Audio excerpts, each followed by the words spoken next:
Students, आपका welcome है मेरी कोचिंग HD कॉमर्स क्लासेस में।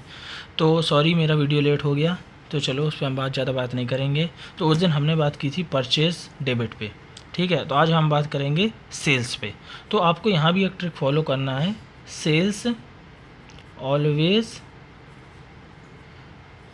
क्रेडिट। सेल्स आपकी हमेशा क्या होगी? क्रेडिट। अब देखिए, सेल्स का क्रेडिट होने का ये भी रूल है कि सेल्स गुड्स इन कैश, हमने सामान बेचा। और जब भी स्टूडेंट्स हम सामान बेचेंगे तो बताइए, जब आप कुछ बेच रहे हैं तो आपको इनकम हो रही है कि नहीं हो रही? प्रॉफिट हो रहा है बेचने पे।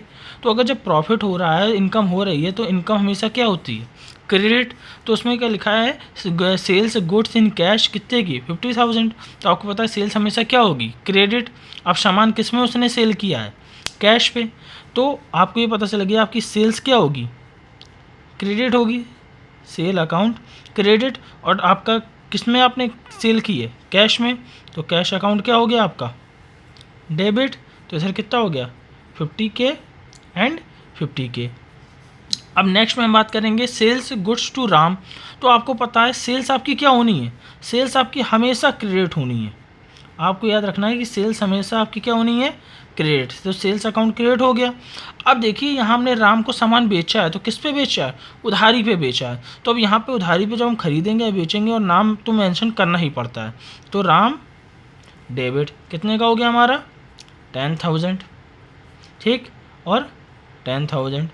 और हमारा नेक्स्ट क्या लिखा है? Sales goods to Ram in cash. अब देखिए, इधर नाम भी मेंशन है और कैश भी मेंशन है। सपोज करिए जब आपसे कोई कैश में सामान लेके जाएगा, तो आप उसका नाम क्यों मेंशन करेंगे एंट्री में?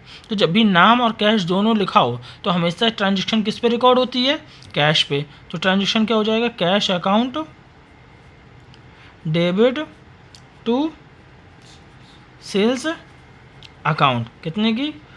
5,000। तो देखिए स्टूडेंट, अगर आपको एक चीज़ हमेशा याद रखनी है, सेल्स आपकी हमेशा कहाँ लिखी जाएगी? क्रेडिट में।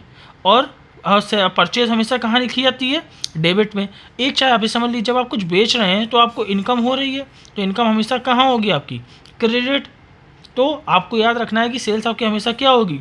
क्रेडिट। ठीक है स्टूडेंट, तो मिलते हैं नेक्स्ट वीडियो में, जहां हम तीसरे गोल्डन रूल की बात करेंगे और समझेंगे। तो अगर आपको ये रूल नहीं समझ में आ रहा, तो आप इसके पहले वाला वीडियो देखिए, परचेज वाला, तो आपको इससे क्लियर हो जाएगा परचेज और सेल्स में क्या अंतर है। ठीक है, तो स्टूडेंट मिलते हैं नेक्स्ट वीडियो में। कमेंट करके बताइए आपको ये समझ में आया कि नहीं आया। कोई प्रॉब्लम है तो आप मुझे पर्सनली DM करिए।